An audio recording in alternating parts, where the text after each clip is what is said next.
기도하겠습니다. 좋으신 아버지 하나님, 오늘도 우리에게 삶의 자리를 허락하여 주시고 또 말씀을 묵상하면서 이 하루를 출발할 수 있게 하시니 감사를 드립니다. 우리의 삶의 자리가 하나님 나라와 하나님의 선하심이 무엇인지 먼저 분별하게 하여 주시고 하나님의 선한 뜻을 따라서 오늘도 우리에게 주어진 삶 속에서 하나님 나라의 방법과 하나님의 의를 선택하며 살아가는 우리의 삶의 자리가 되게 하여 주옵소서. 말씀으로 우리의 삶의 질서를 잡게 하여 주시고 혼돈 속에서도 주님의 말씀을 붙들고 묵묵히 주님의 길을 걸어가는 하나님의 사람들 되게 하여 주옵소서. 말씀으로 나아갑니다. 주님 도와주시고 이끌어 주시옵소서. 우리 구주 예수 그리스도의 이름으로 기도드립니다. 아멘. 오늘 우리에게 주신 말씀은 창세기 27장 41절에서 45절입니다. 그의 아버지가 야곱에게 축복한 그 축복으로 말미암아 에서가 야곱을 미워하여 심중에 이르기를 아버지를 곡할 때가 가까웠은즉 내가 내 아우 야곱을 죽이리라 하였더니 맏아들 에서의 이 말이 리브가에게 들리매 이에 사람을 보내어 작은 아들 야곱을 불러 그에게 이르되 내 형 에서가 너를 죽여 그 한을 풀려 하니 내 아들아 내 말을 따라 일어나 하란으로 가서 내 오라버니 라반에게로 피신하여 내 형의 노가 풀리기까지 몇 날 동안 그와 함께 거주하라. 내 형의 분노가 풀려 내가 자기에게 행한 것을 잊어버리거든 내가 곧 사람을 보내어 너를 거기서 불러오리라. 어찌 하루에 너희 둘을 이루랴. 아멘. 오늘 본문 말씀은 이삭이 나이 들어 이제 눈이 어두워지자 장자 에서에게 축복하려 할 때 그 축복을 야곱이 가로채는 말씀입니다. 나이 들어 눈이 어두워진 이삭은 아버지인 아브라함에게로부터 온 복을 에서에게 주고자 합니다. 이삭이 나이 들어 눈이 어두워졌다는 것은 단순히 시력이 나빠진 것만이 아니라 영적으로 눈이 어두워지고 분별력이 사라졌다는 것을 뜻하기도 합니다. 사무엘상 3장 1절에서 2절에 보면 아이 사무엘이 엘리 앞에서 여호와를 섬길 때 하나님의 말씀이 희귀하여 이상이 흔히 보이지 않았더라. 엘리의 눈이 점점 어두워져 가고 잘 보지 못하는 그때에 그가 자기 처소에 누웠고 이렇게 말하고 있습니다.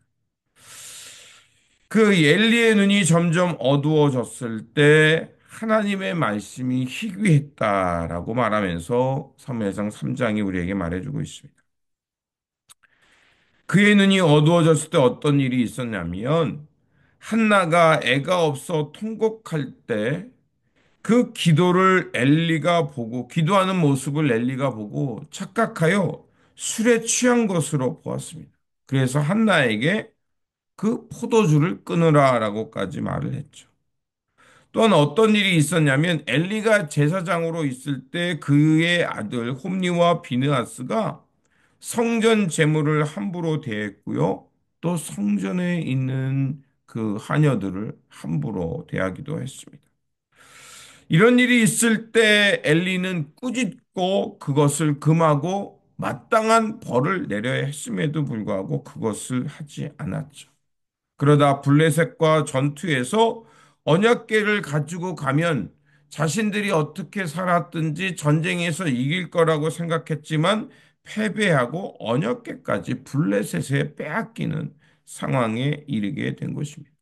자, 이런 것들을 통틀어서 눈이 어두워진 때 하나님의 말씀이 희귀한 때라고 사무엘은 말하고 있는 것입니다. 자, 이러와 비슷한 맥락에서 이삭의 눈이 어두워졌다라는 것은 바로 하나님의 뜻을 잘 분별할 수 있는 분별력이 사라졌다는 것입니다. 그리고 이삭은 하나님의 뜻을 묻기 전에 자기 생각대로 그 하나님의 복, 아브라함으로부터 이어졌던 그 언약의 복을 에서에게 물려주려고 합니다. 자, 에서에게 물려주기 전에 별미를 만들어서 이제 그 상속권을 그에게 주고자 했던 거죠. 그때 이 사실을 리브가가 알고 그 리브가는 에서보다는 야곱이 그 장자의 특권을 받기를 원했고 아브라함의 축복을 받기를 원해서 이제 에서가 사냥 나간 동안에 야곱에게 변장하고 아버지의 축복을 가로채라고 꾸미게 됩니다. 그래서 어린 양을 잡고 에서의 옷을 입힌 후에 염소의 털로 변장하게 한 후에 아버지를 속여 이제 그 에서로 갈 그 축복의 기도를 가로채고 이제 자신이 축복을 받게 됩니다. 자, 또한 이런 것으로 인해서 어떤 일이 일어납니까? 가정에는 불화가 나타나게 되죠. 또한 이 사건을 통해 우리에게 말하는 것은 창세기 25장 35절에 보면 에서가 들에서 사냥을 하고 돌아왔을 때 매우 배고팠습니다. 이것을 알고 야곱이 죽을 만들어서 에서에게 나에게 장자권을 팔면 이 죽한 것을 주겠다라고 꼬시자 에서는 자기의 장자권을 기꺼이 그래 너에게 줄게라고 하면서 이 죽한 그릇에 팔아버리는 이 장자의 특권을 매우 경솔하게 여겼던 장면의 말씀도 나오죠. 자, 이로 인해서 어떤 일이 벌어지냐? 여호와께서 그에게 이르시되 두 국민이 내 태중에 있구나. 두 민족이 내 복중에서부터 나누리라. 이 족속이 저 족속보다 강하겠고 큰 자는 어린 자를 섬기리라 하셨더라. 하나님은 이렇게 말씀하셨죠.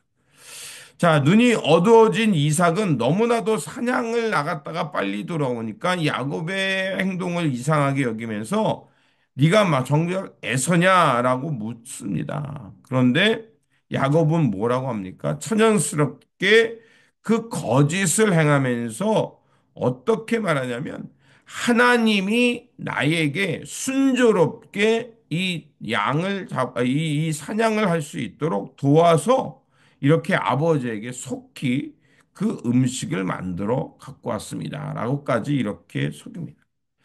자, 복을 받기 위해서는 거짓말뿐만이 아니라 하나님의 이름으로 거짓을 행하는 것을 볼 수가 있습니다. 오늘날 사람들이 복만 받으면, 성공만 하면 어떠한 짓을 해도 괜찮다라는 생각을 하죠. 그리고 자기가 수단과 방법, 불의를 행해서 복을 받고 하나님이 나에게 복을 주셨다라고까지 말하는 사람도 있습니다. 이처럼 거짓은 더 큰 거짓을 만들어내고 심지어는 하나님의 이름을 망령되게까지 하는 것을 볼 수가 있습니다. 거짓에 중독되면 죄책감도 또 자기가 어떤 길을 가야 하나 그 마지막 양심마저도 버리게 되는 것을 볼 수가 있습니다. 이런 일들은 결단코 하나님의 방식이 될 수 없습니다. 복을 빼앗는 것은 결코 하나님의 축복의 통로가 될 수 없고 복의 근원에 이를 수 없는 것입니다. 결국 이 일로 인해서 야곱은 이삭과 리브가의 곁을 떠나야 했고 그 에서의 낯을 피하여 삼촌 라반에게 갔고 그 또한 삼촌 라반에게 의해서 똑같은 속임수를 당하게 됩니다. 자, 이삭이 눈이 어두워진 것다는 것. 그것은 그 아버지로서 가정으로서 제 역할을 하지 못했다는 거고 아내 리브가는 이것을 이용하여 가정의 불화를 마다하지 않고 목적만 성취하면 된다는 심성을 그것을 가졌던 것을 볼 수 있습니다. 또한 꾀가 많은 야곱은 속임수를 써서라도 형에게 가는 복을 빼앗으면 그만이라는 생각을 했고 에서는 복수심에 불타서 동생을 죽이려고까지 했던 그 분노를 품었던 것을 볼 수가 있습니다. 하나님의 복의 근원은 언약 백성이로서 살아가는 모습이 결단코 하나님의 복스러운 모습이 아니라는 것을 볼 수가 있습니다. 이삭과 그의 가족 구성원들은 수단과 방법을 가르치지 않고 자신의 욕망을 극대화하며 그것을 성취하면 그만이라는 생각을 하게 됐던 것입니다. 자, 이러한 모습은 오늘 현대를 살아가는 우리의 모습을 돌아보게 합니다. 우리는 과연 하나님의 사람으로서 하나님의 복을 받은 사람으로서 어떠한 삶을 살아가고 있는지 점검해 보아야 합니다. 그렇다면 이 본문이 오늘 우리에게 말해주는 것은 무엇일까요? 수단과 방법을 가리지 않고 복만 받으면 그만이라는 것이 아니라 하나님의 옳음, 하나님의 선한 뜻을 먼저 구하며 살아가는 것, 그 속에서 진리를 구하는 것이 바로 복의 통로가 되는 길임을 우리에게 말해주고 있습니다. 이삭이나 리브가나 에서나 야곱이나 모두 하나님의 복만 받으면 그만이라는 이기적인 생각을 했기에 이러한 행동을 한 것입니다. 오늘날 참으로 어렵고 혼란한 시대라고 사람들이 말합니다. 그 이유는 무엇입니까? 우리가 때로는 지키려 했던 규칙, 가치, 선한과 옳음, 그 속에서 우리가 진리를 추구하려 했던 그 모습은 사라지고 무조건 성공만 하면 그만이고 방법과 수단을 가리지 않고 심지어는 불법을 해서라도 성공만 하면 된다는 식으로 나아갔기 때문입니다. 그렇다면 어떻게 해야겠습니까? 하나님의 복은 수단과 방법을 가리지 않고 쟁취하는 것이 아니라 하나님의 선하심과 옳음을 찾고 그 하나님의 길을 묵묵히 걸어갈 때 하나님이 우리에게 주시는 복이 임할 것입니다. 그것이 바로 하나님의 부르심을 따라 살아가는 복의 근원이 되는 삶입니다. 그러므로 조급함, 우리의 이기심, 수단과 방법을 가리지 않고 성공만 하면 그만이라는 그 생각을 내려놓고 하나님의 뜻과 하나님의 선하심이 무엇인지를 잘 분별하고 하나님께서 원하시는 길을 선택하며 묵묵히 나아가는 것. 그것을 하나님이 인정할 뿐만 아니라 그것을 통해서 하나님께서 주시는 세상의 방식이 아닌 하늘의 방식으로 복을 받게 될 것입니다. 이 길을 선택하며 살아가는 믿음의 사람, 하나님의 사람들이 되시기를 주님의 이름으로 축원드립니다. 기도하겠습니다. 자비와 긍휼의 하나님, 이삭과 그의 가족들은 수단과 방법을 가리지 않고 목적만 성취하며 그만이라는 생각을 통해서 그만 큰 불행을 겪었습니다. 오늘 이때에 살아가는 우리 또한 수단과 방법을 가리지 않고 왜곡된 욕망을 추구할 때가 많음을 고백합니다. 주님, 이러한 때에 우리를 부르셨고 하나님의 백성으로 살게 하셨사오니 다시 한번 하나님의 선한 뜻이 무엇인지 잊지 말게 하시고 조급함과 왜곡된 욕망을 내려놓고 언제 어디서나 하나님의 선한 뜻을 바라보면서 이때를 잘 분별하며 하나님께서 기뻐하는 삶을 선택하며 묵묵히 주님의 길을 걸어가는 하나님의 사람들 되게 하여 주옵소서. 그래서 하나님께서 기뻐하는 삶을 통해 복의 근원되어 많은 사람들에게 하나님의 영광과 하나님의 나라를 드러내는 거룩한 백성들 되게 하여 주옵소서. 우리 구주 예수 그리스도 이름으로 기도드립니다. 아멘.